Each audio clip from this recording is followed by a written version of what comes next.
Greetings, and welcome to the first installment of On the Road Lending's Momentum Series. We call this one Proud to Pivot. My name is Shaylin Scott, the Regional Director of North Texas for On the Road Lending, and I'll be your moderator today. Today, we'll be speaking with other organizations in North Texas, South Texas, and Atlanta, Georgia that have gone above and beyond when it comes to their missions and programs in order to serve the needs of those due to COVID-19. Here at On the Road Lending, we are a nonprofit that's based here in Dallas, and we serve the entire state of Texas, Mississippi, Alabama, and Georgia. We help credit-challenged individuals obtain affordable and reliable transportation through long-term financial education and coaching, character-based lending, and vehicle selection services. Just like many other organizations around the globe, we've had to pivot to meet the needs of the families and our customers. We've been fortunate to offer a variety of services and assistance to our families for those who've been furloughed and unemployed due to COVID-19. Alongside providing customized plans to help families get through this tough time, we've also been blessed to provide cash assistance directly in the hands of the families who need it. $500 for the families who've been affected due to COVID-19. And this has been done through a partnership with Stand Together Foundation. So among all the great acts that our organization has done, we know there are so many others in the community who have done so as well. So we wanted to take a moment to highlight some of the organizations who are doing a great job, as well as to get their input on how things are going. We ask if you have any questions to please put them in the Facebook Live, and our team there can get back with any answers that you may have if we have time to answer them. And also, please feel free to share, like, engage, use the hashtags Proud2Pivot, Giving Tuesday Now as well, and feel free also to share and create watch parties for you and your friends. And so without further ado, I'll let everyone meet everyone who we have here. So I'd like to introduce, first we have Scott Steiner, VP of Strategy at City of Refuge in Atlanta, Georgia. We have Philippa Williams, Founder and Executive Director of ilooklikeLOVE in North Texas. And we have Brandon Baca, the CEO of Attack Poverty in South Texas. Let's start with our first question to each of you, and we'll have each of you answer this as well. So tell us a little bit about your organization, its current mission, and we'll start with Scott. Give us a little preview. Yeah, well, thanks, Shaylin. First of all, it's an honor to be on your inaugural event today in regard to Proud to Pivot. So again, on behalf of City Refuge, thank you very much. But to just give you a backdrop, we reside right in the heart of one of the toughest neighborhoods in Atlanta, Georgia. So I think you define it as, for decades of neglect and lack of opportunity has left many people in our community without hope and really where to take that next step. So we're an 8-acre campus, 5 acres under roof, and we really provide wraparound services to provide that next step of light, hope, and transformation to the community. So that consists of housing. Any given night, about 130 to 200 ladies with children will be part of calling City Refuge home. We have vocational training, health and wellness, and then youth development. So our goal, our passion is really to remove barriers for people in crisis to really take that next step towards dignity, towards a career, towards long-term housing, safe and affordable housing. So we're celebrating our 23rd year being part of the community. And we're kind of an inaugural shirt that we're big on really the collective impact in the community. And we're excited to share some of the stories of that community generosity in this tragic time of the pandemic. But again, it's an honor to be on the show, and thanks for allowing us to share some of those stories. Thank you so much, Scott, and congratulations. Happy anniversary. Oh, thank you. Next, we have Philippa. If you give us a little overview of your organization as well.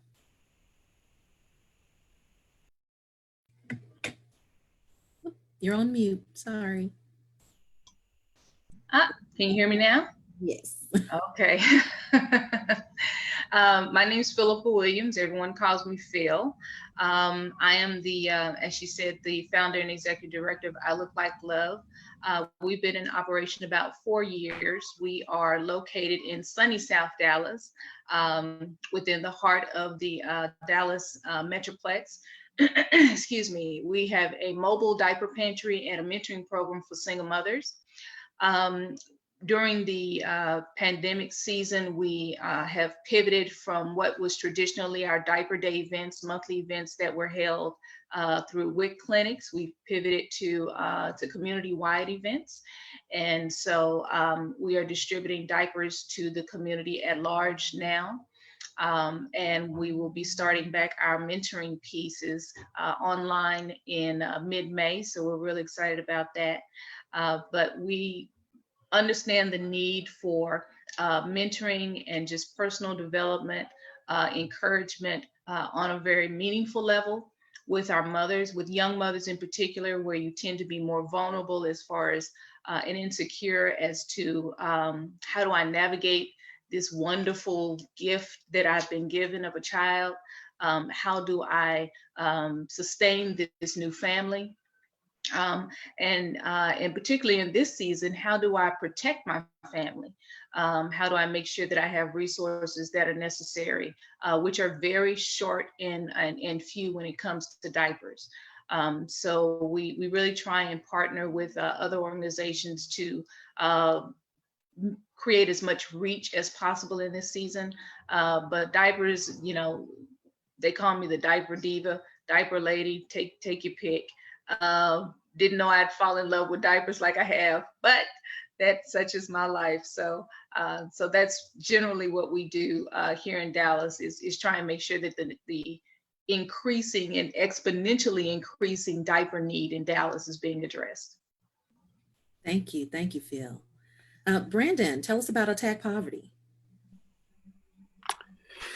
Yeah, thanks again, Shaylin. Just like you know, Scott and Phil, we're just really appreciative to be a part of this with you and highlight all the goodness, the kindness that's happening across the area as a result of this crisis. It's really been an amazing process. Attack Poverty, we celebrate 10 years next year, which is like, wow, we're excited about that. And you know, we started in low income areas. That's who we are. We went to the highest concentration of poverty in our area, and we launched a resource center.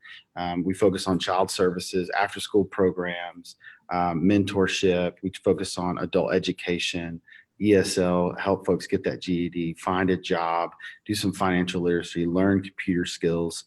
And then we do community revitalization. And sometimes that looks like a home repair to create safe housing for folks. Or it could be working alongside the city to see sidewalks put in and some infrastructure laid. So that's our normal. We exist in 10 different locations across the Houston area and even the world. So we do work in East Asia, in India, and in Uganda, as well as in the greater Houston area. So it is just a pleasure to be with you. We love what you do, and the local partnership here in the Houston area has been amazing.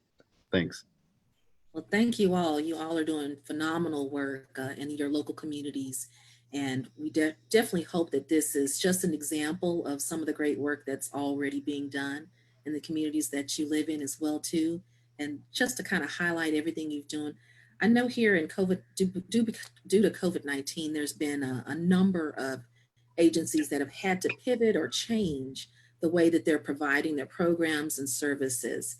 And just wanted to ask each of you, how have you had to make adjustments to what you provided, the services, or even how you're doing the work that you're doing?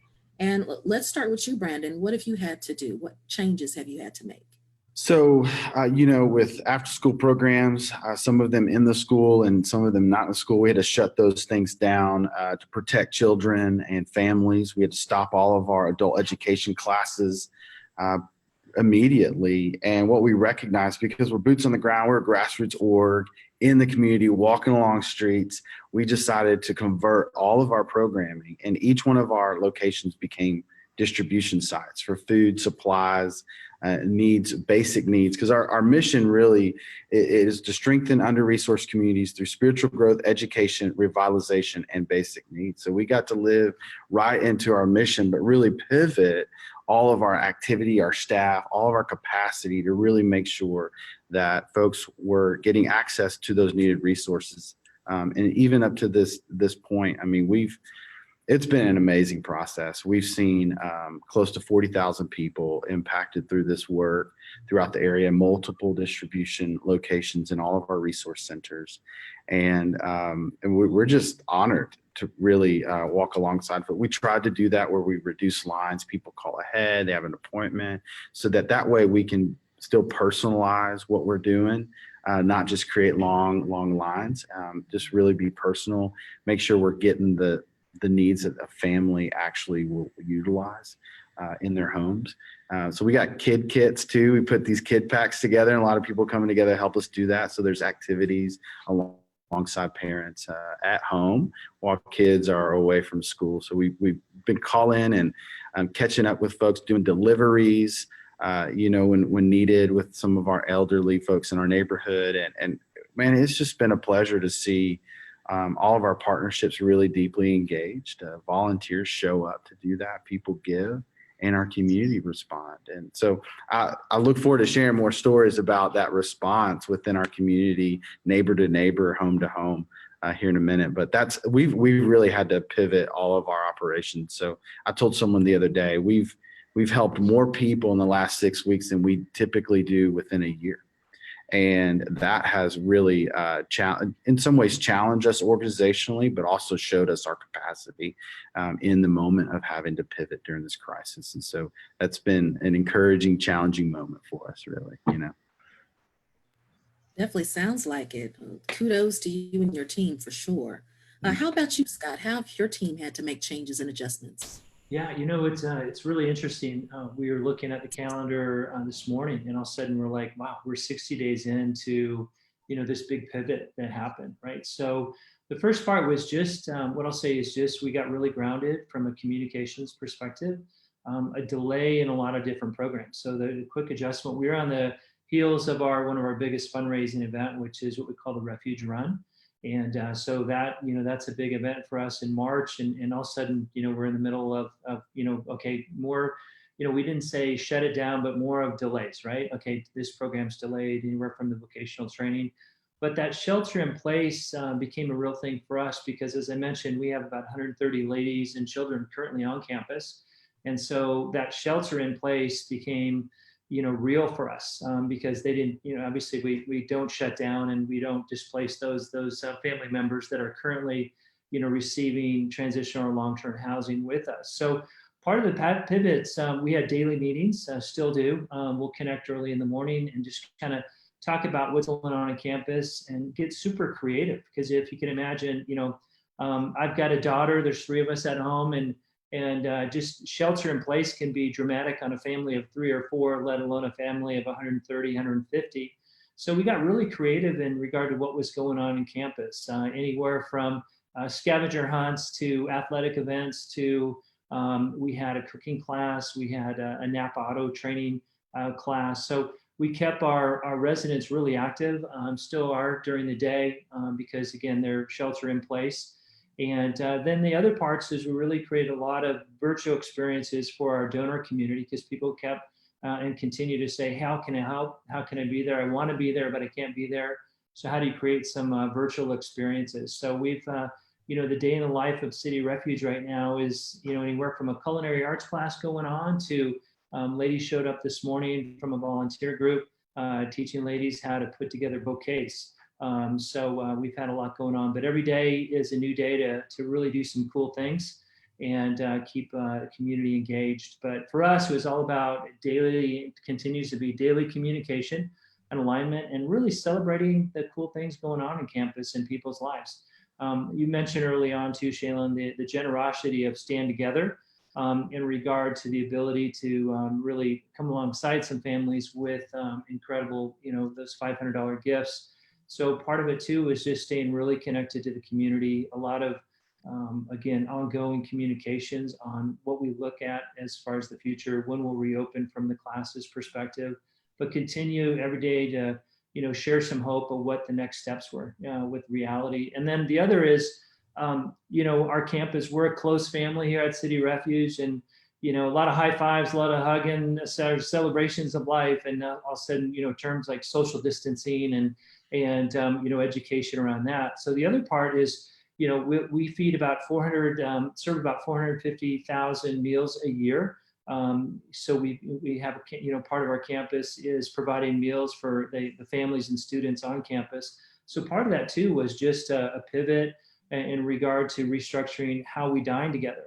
What does that look like, and creating social distancing and awareness and guidelines. So, but I would say bottom line was those daily connects in the morning, kind of those little get-togethers to kind of create alignment and creativity and what the day was going to bring. Thank you so much, Scott. I love seeing all of the positive changes that agencies are going through and trying to adjust and make things work. Hats off to your team too as well. You guys are doing phenomenal. Philippa, how has your organization changed? I know here locally, we've seen some of the work that you're doing, but tell us how things are changing. Well, we've always been had a mobile model.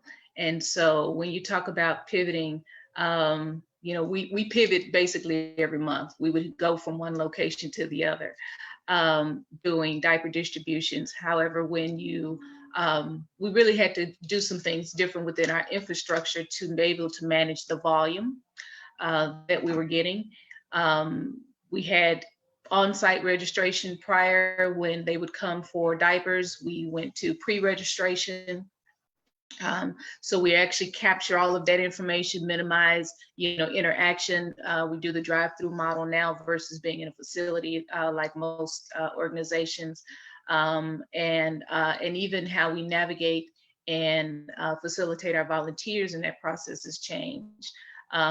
Grouping them and making sure that we're not exposing them too much, because the very first one that we did, the very first community-wide diaper day that we did, we had 5 miles of traffic, and and so the pivot was literally from moment to moment that day.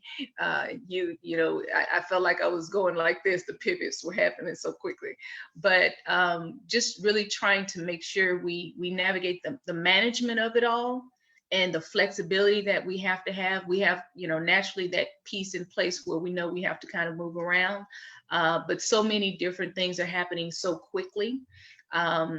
We have situations where the homeless situation, domestic violence issues. We know that abuse is increasing within the shelter-in-place households, and so that's a key thing for us, because when there's no diapers in the home, tensions start to rise. And so, how do we protect our demographic in a very intentional way? How do we make sure resources are readily available to them? How do we make sure that we're accessible to them in a way that they can be protected? So we've had some that have reached out to us that have been in crisis situations where we've had to navigate that. But their first connect to us was through the diapers. So it starts kind of with the diapers, but it expands from there. So the changes have been very intentional for us. We expect to change, but now it's almost like we have to, where we're trying to lift them up. We're very much in survival mode right now. These young families are very much in survival mode, and so the emotional shift for us has changed as well, because like you all were saying, we hug and we're babies, babies all day. And so having to step back a little bit from that, but still demonstrate that kind of love, we've had to be extremely intentional with how we relate to the families.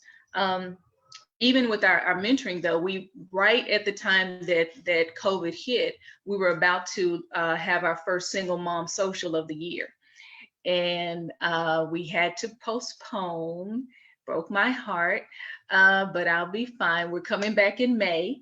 And we're going to do an online model of the Single Mom Social. That's the introduction into our mentoring program for expecting moms, single moms.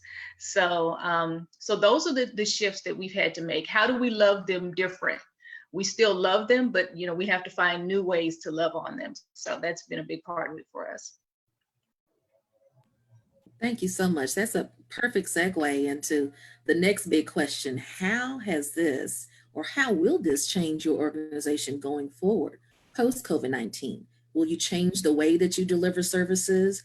Will it change how you interact with your families, or even your organization as a whole post COVID-19? So let's start with you, Philippa, since you're already making some of those changes. How will you make the changes moving forward? Well, certainly the pre-registration piece for us, online registration, has been a wonderful tool. What it helps us to do, not only just gaining that much needed demographic information and who are we serving and how do we need to serve them, but it gives us a way to survey and ask some really meaningful questions and find out, what are the circumstances behind the struggle, behind the need. That has been extremely helpful in us, figuring out exactly what's going on with our demographic. Just for the last Diaper Day event, through that piece, we identified that 62% of the people participating had experienced a job loss through COVID. And so it helps you understand your audience in a very real way. And so those are the kind of things we're trying to shift to. How do we still have that information to where we make sure we're connecting the dots that need to be connected for them, but we do it in a real safe way. So we're converting really everything at this point to online. And I suspect that will continue for a considerable amount of time. But our inventory management and all of those things have had to go up to another level as well, because we did 100,000 diapers last year. We'll do probably 225,000 this year. So the management of all of that had to certainly go to another level. We had to bring in some new systems to make sure we could manage that well. So. Wow, that's a lot of diapers. Yeah. Yes, it is. A lot of babies, a lot of diapers. Yes. Okay. Well, let's go to you, Scott. How is your organization going to make changes, or will they need to make changes post COVID-19? Yeah, well, I think, adapting and pivots is just part of what we've always done. But in regard to, coming out of the pandemic, what that's going to look like. And one of the things, there's so much talk around virtual learning and virtual opportunities. And one of the barriers that we have in the community that we serve is things like internet access, PC access, and those type of variables, or just, even, not even inner city. When you talk to people about working out of a home office type environment, sometimes just the family environment is not ideal to be doing learning, right? And the motivation and the connection of that. So I think our next step our plan right now is to relaunch or to reopen our training center in a very modified way, May 11th. So we have what we call Readiness Week, and we're going to do that with what I'll say really significant social distancing to make students feel very safe going forward. In regard to, again, coaching everybody the importance of not only washing your hands, but also just what does that social distancing look like. So we're kind of that educational part of that. One of the things, though, that we're leaning into in a big way is still creating a community and a campus where, again, we'll knock down the barriers for access to that. But maybe the instructors are going to be provided more, virtually, and that we'll do some hosting in those classes on that. So not only learning the craft, but then, the other parts of the program that are so critical around soft skills and just, coming alongside and creating a community, right? My daughter commented to me the other day, she says, wow, these Zoom classes are they're not very motivational, right? And she's missing the connection with the students. So, we're going to lean into optimizing credible opportunities anywhere from job fairs to the educational experience, but we still believe in community. And the other thing is, I think when we're talking to employers, the new opportunities are going to be a little bit different. There'll probably be a lot of more opportunities for virtual, type of impact. One of the ladies on campus currently, she's got an amazing, job with Home Depot, but she's currently, a resident on campus in the transitional part of it. So it was making, an area for her where she can work because she doesn't have, a place to go. And so adaptation of not only our vocational side, but also how do we serve, the community well, and creating kind of these safe environments for people to be online and get the resources they can do. So it's not just a job, but it's a career arc. So we're working through those modifications now, but we still believe very much in a community setting. But, is there ways to adapt with some of the virtual resources out there? Thank you, Scott. I love how you are turning these things that could be barriers or issues into opportunities and learning how to make adjustments. I love that. So how about your team, Brandon? How are you guys going to be making changes going forward? Yeah, I think a lot of what we're talking about within the virtual space is becoming really important for us to consider. And, Scott, you brought up the technology piece. We're really having to think through as much as we can put, to the technology to create virtual learning environments.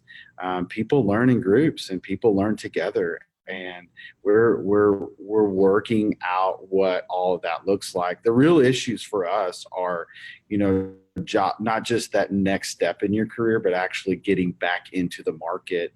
And as the market is really oversaturated with a bunch of people, specifically in our area, that need access to jobs. A lot of people were laid off, a lot of people furloughed, a lot of people lack access to those benefits. And so, the market being saturated with a lot of people looking for work, it becomes highly competitive. And we have to be very thoughtful in our advocacy for folks to really get access to those jobs and be in front of that with them to make sure that individuals are ready for that, but also have the voice and the capacity to really engage within those next steps and that are available to us moving forward. It's not just for a certain group of people, but it's for everyone to really access within that market. So some advocacy that we're going to have to really pivot in, and really making sure that our leaders within our counties and our cities are really looking at ways in which to really help communicate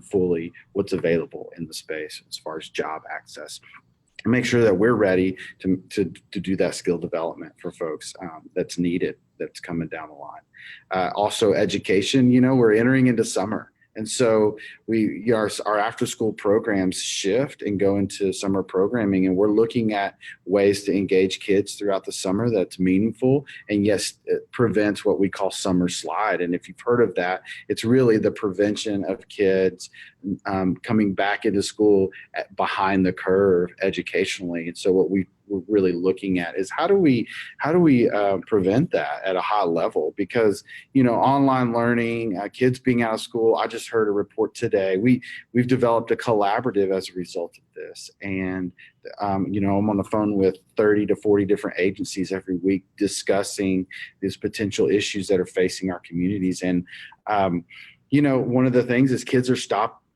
logging on to their school for schoolwork, and parents may be going back to work or losing that momentum within the home. And it's a difficult scenario. It's a big change for us to do homeschooling basically. And so we're concerned that kids may start at behind the curve a little bit back in the fall. And so we're looking at ways to prevent that, or really enhance and come alongside the school system in each of our communities to really manage that, so that kids have a good start back in the fall, whatever school looks like at that time. Really the thing that's really been phenomenal for us is because we can't do this alone. One of our key core values is collaborative partnerships. And in this space, what we did early on is we said, look, we're not going to do this by ourselves. We're going to incorporate as many people around us as possible, really for the sake of our community. And so I think the new thing that's really coming down the line is a deepening of these collaborative partnerships to really have a holistic approach for our community, to say, look, I can't do everything, you can't do everything, but together we could really make a great impact. Mother Teresa says that I can do things you can't, you can do things I can't, but together we can do great things. And so so that's really where we're going to really be pivoting in some of our areas. And then some of our staff might actually have to move around based on some new realities. You know, and we're all ready for that because we're really geared towards the mission and really seeing our communities go from surviving to thriving. So we're having to shift maybe things that were really important before COVID. Now we don't have those opportunities programmatically or operationally, but we're going to shift our staff and kind of really focus on areas where they're gifted for the whole organization and for the sake of our community.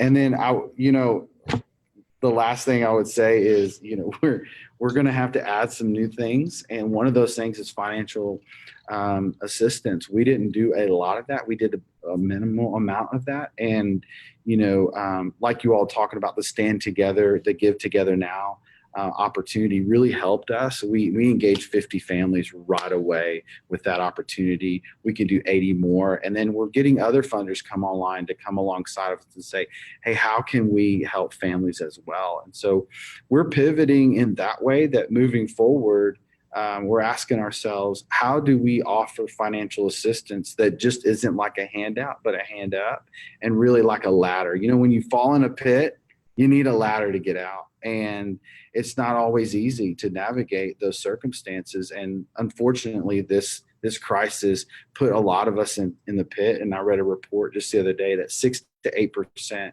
of individuals will move into poverty globally. And so that, I mean, when we think about that, that's a high number of individuals in our community that might move into poverty. So we want to be ready for that. So we're going to need to make some drastic changes to help take that step out and then journey alongside individuals. So we're going to do a lot more what we call personal strategic plans with individuals, and basically 6-month and 12-month planning specifically around goal setting and where you need to be to take that next step to get you back to where you were or even ahead to that on that level. And so it's going to be a holistic process for us.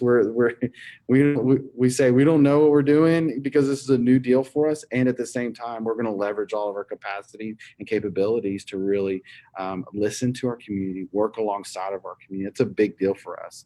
So like Phil, what you were saying, listening to the community, doing those surveys, we have those surveys as well, and really understanding what those needs are moving forward, just try to stay ahead of that game for folks so that we're not being just reactionary, but we're being proactive in nature with our communities and trying to engage the full community around that process. And so we didn't do a lot of food distribution before, but we think food distribution might be a thing for a while for us as we connect with those needs of the community, financial assistance, things like that.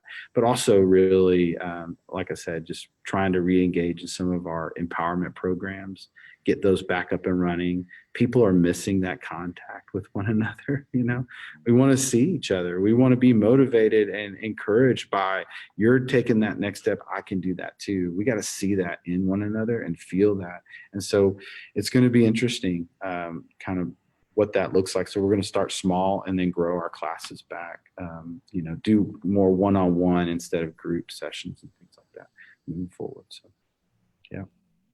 Thank you so much, Brandon. I love how each of you mentioned collaboration and reaching outside of your silos and your office walls and connecting with other organizations and trying to make the need met of the families that you're serving. I know here at On the Road Lending, this is truly how this whole Momentum series came to be. We engage with nonprofits on a daily basis so we can get referrals to our program, help the organizations get the families reliable and affordable transportation. So shifting and changing from doing in-person presentations and talking directly to your clients that you serve has been different. And so a way for us to continue to work with organizations such as yours are programs like this, series like this, but also we've expanded to open up a new service, which will be a full service collision repair shop and apprenticeship program. And so we talk about getting people back to work. Collision repair is definitely a role that a lot of people can get. It's an in-demand field that can definitely take some people to have living wages and help families rebuild. So we love to continue to partner with organizations such as yours. And if there are any other organizations here on the line or that you know of that would like to partner with us or vice versa, feel free to, viewers, let us know in the chat here all the ideas and thoughts that you may have. But before we go, I do want each of you to let all of our viewers know this is Giving Tuesday now. This is a big day for everyone across the globe. People are making donations, they're doing acts of kindness and service. All of these great things are happening today. And I really hope the momentum continues and keeps building, especially to help people get back to where they need to be. So I want to see, are there any final words, requests, wish lists that your organizations may have right now on Giving Tuesday, and how can they connect with you? Let's start with you, Scott, at City of Refuge. Yeah, well, thanks again, Shaylon. It's been a blast to connect. Again, a big impact day, but I think we're all, I think what I heard through this whole conversation is definitely a collective impact of everybody coming together. I know we've got a big Texas contingent here today, but we talked about postponing and delaying our Refuge run. We're going to do that now in June, and we're going to do that as a virtual experience. So a lot of you guys to consider coming together with us on that journey. So the week of June 21st, we're going to have the Refuge run. And then just, again, I'm just blown away in regard to the acts of kindness. And I wouldn't even say random anymore, because people are very intentional, I think, in regard to finding ways to connect in the community, and it blows us away every day. So just really, again, I celebrate the communities, not only in Texas, but in Georgia and across the nation, just really cool ways to connect. So again, just thanks for considering City of Refuge, but I just throw it out there to come join us virtually and train up for that run and create a community around that. But I'll just share, I was walking in today, and these ladies are on our campus. I don't know how well this is going to portray. So you can just see, you just talk about a random acts of kindness. These ladies do a lot with some of the ladies on campus, and they taught a class today on how to do bouquet making. And they said, hey, Mother's Day is coming up. We want to just pour in love, and just like creative ways to do that. And I just think, I would have never dreamed that up. But as a community, we can do great things. So again, come join us in June for the Refuge run, and then just so many opportunities to get back into the communities locally. And again, we appreciate the incredible generosity of the City of Refuge. So thank you. And again, appreciate the time of being on the call today, Shaylin. So thank you. Thank you. Okay, Phil, what do you have to share? Well, I just piggyback on Scott and Brandon as well. This has been an amazing opportunity. Thank you so much. And thank you to the On the Road Lending team for allowing us to participate in this season and just kind of share. Collaboration has been everything for us. And so just being able to kind of pour into each other, what I'm hearing from them is encouraging me, and sometimes we just need to hear that we're not in it by ourselves. And so I really appreciate the opportunity to have this moment with you guys and with the community. For us, we are, as I said before, we're getting ready to launch into our Empower You, our mentoring for the mothers. That's going to be focusing on the first-time single mothers. And so that will be coming in May. One of the things that we do in that regard with those moms is try and make resources available to kind of get them started. And so as far as tangible donations or in-kind donations, baby items, those essentials, the bottles and the pacifiers and different things like that, clothing, things like that, that's certainly something that we can use for those families, because as they continue through participating in the program, then they receive additional things to help with their child. So having that kind of volume. Wipes, of course, everybody needs wipes right now. Doesn't matter if you have a baby or not, everybody's looking for wipes. And so wipes is certainly something that we can use. We have gotten some wonderful, like they said, not even random anymore, just genuine, awesome acts of kindness, donations of diapers. And so of course we receive that as well. But financially, it does help us to receive the funding because we're able to also purchase in volume.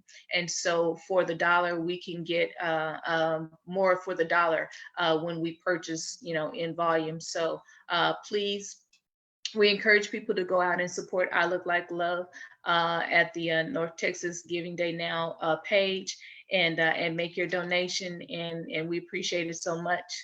Thank you. Thank you. Brandon, what would you like to leave for our viewers here? I just feel like I'm going to echo what Scott and Phil just shared. Thanks. I got to give it up for On the Road Lending here, just providing the space for us to connect and collaborate and learn from one another and go, hey, we're not alone in this deal. Right.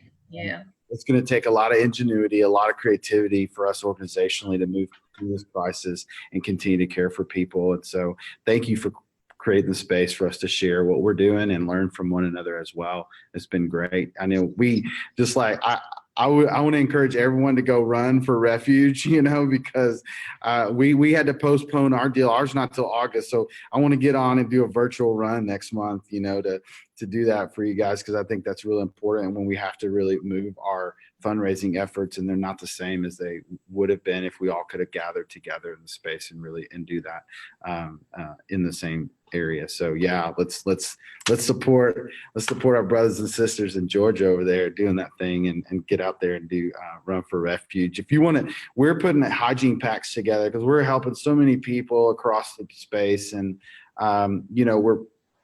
that's what's really lacking, is that part of the supply chain for us. And so we're asking for $20, and it puts together a nice hygiene pack for a whole family.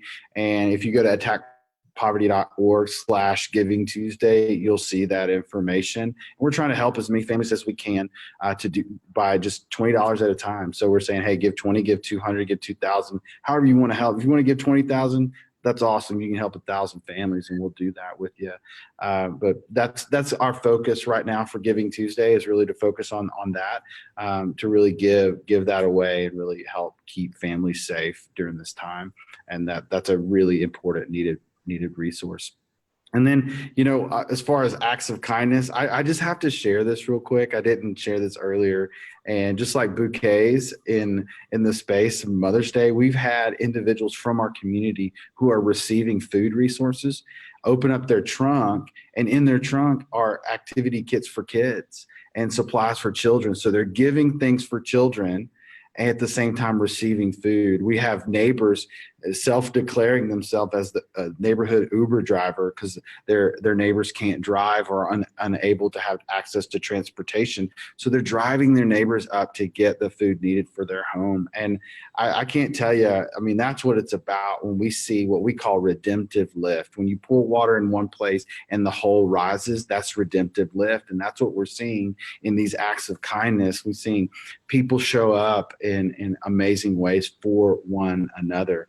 And so it's not just benefiting us, it's benefiting the community as we see that kind of spread and that ripple impact just kind of go out. And just with the Give Together Now deal, as we're a part of, one of our families has kids in after school program. They can't, they were about to get evicted and they got $500 and they could stay in their home. And I just think, man, what a deal to be able to stay in that environment and go that next month. And then now we can walk alongside them because we understand those realities and keep them in that space and take care of their children, their family, and help with some really awesome goals to set to go that next level.